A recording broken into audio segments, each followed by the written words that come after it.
Isang pinagpalang umaga po mga kapatid, mga kikibi at lahat ng mga Kristiyano kabataan all over the Philippines and all over the world. Ingat po tayo and keep safe po always.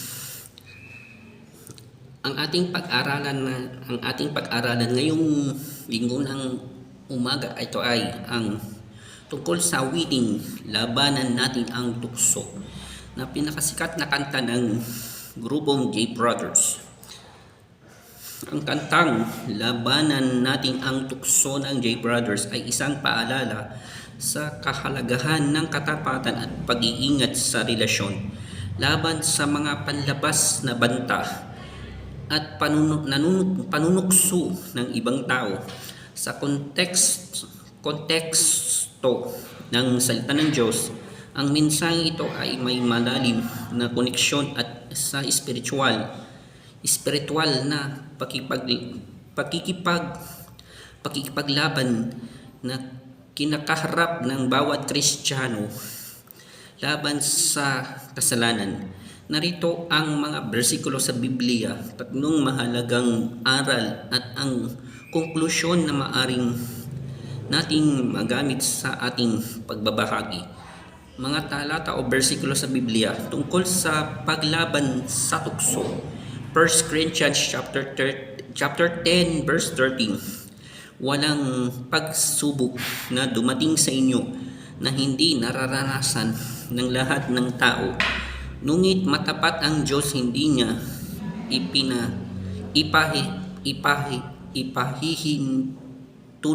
hintulot na kayo'y subukin ng higit sa inyong makakaya. Sa halip pagdating ng pagsubok, bibigyan niya kayo ng lakas upang matagumpayan ito at ng paraan upang ito'y maiwasan. James chapter 4 verse 7. Kaya nga pasakop kayo sa Diyos, labanan ninyo ang dyablo at lalayuan kayo nito. Matthew chapter 26 verse 41. Magpuyat kayo at manalangin upang huwag kayong madaig ng tukso. Ang espiritu'y nakahanda, ngunit ang laman ay mahina. Meron tayong tatlong aral na mapupulot sa pagbabahagi sa kantang ito. Ang tukso ay sumisira ng magagandang bagay gaya ng linya sa kanta na labanan natin ang tukso na siyang sumisira sa pagmamahalan. Ang tukso ay walang ibang layunin kundi ang mangwasak sa buhay pananampalataya. Sinisira ng tukso ang ating relasyon sa Diyos, sa pamilya at sa kapwa.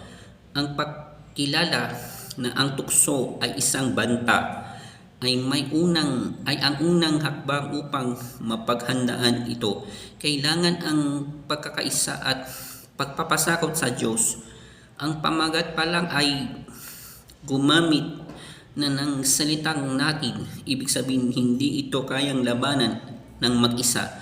Sa espiritual na aspekto, kailangan natin ang tulong ng banal na espiritu at ang suporta ng ating mga kapatid kay Kristo. Kapag tayo ay nagpapasakop sa Diyos, binibigyan niya tayo ng lakas at kapanatagan upang hindi madaig ng makamandag na alok ng mundo. May laging paraan ng pag-iwas ng ibinibigay ang Diyos. Madalas nating idahilan na tayo ay tao lamang at mahina ang laman. Ngunit ipinapaalala ng salita ng Diyos na siya ay matapat.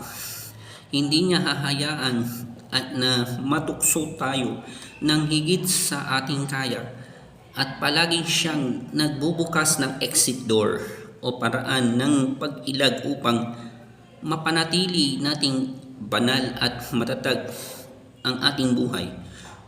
Konklusyon o pagkatapos sa pagbabahagi ng salita ng Diyos, ang pag-ibig, maging ito man ay pag-ibig sa kapwa o pag-ibig sa Diyos, ay palaging dadaan sa pagsubok. Ang kantang Labanan Natin ang Tukso ay hindi lamang isang paalala para sa mga magkasintahan, kundi isang gising isip sa ating lahat bilang mga anak ng Diyos. Ang tukso ay palaging nariyan at madalas ay kaakit-akit, ngunit ang panandaliang sarap na dulot nito ay may katumbas na pang matagalang pagkawasak.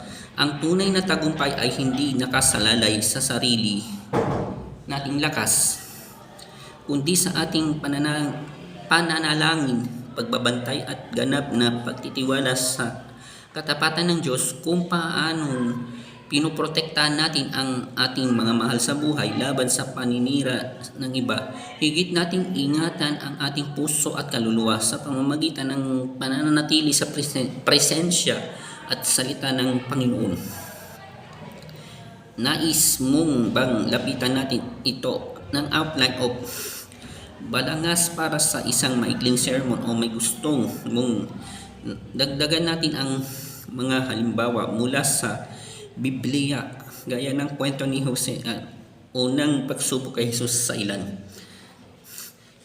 Ito lamang ang ating pagtatapos ng ating pagbabahagi ng salita ng Panginoon. Ang labanan natin ang tukso na sikat ng kanta ng J Brothers. Dapat labanan natin ang tukso ng dyablo. Labanan natin at ilalayo at lumayo tayo sa tukso dahil ililigtas tayo ng ating Panginoong Jesus sa pamamagitan sa kanyang pagkamatay sa krus ng Kalbaryo, at muli itong nabuhay para sa atin, at lumayo tayo sa tukso o anumang tanikala ng gawa ng kaaway. Muli po, isang umaga po mga kapatid, mga kikibi at lahat na mga Kristiyanong kabataan all over the Philippines and all over the world. God bless us all po. At ingat po palagi and keep safe po. At mag-start na po ang ating gawain sa umagang ito, Panginoon. See you next Sunday po.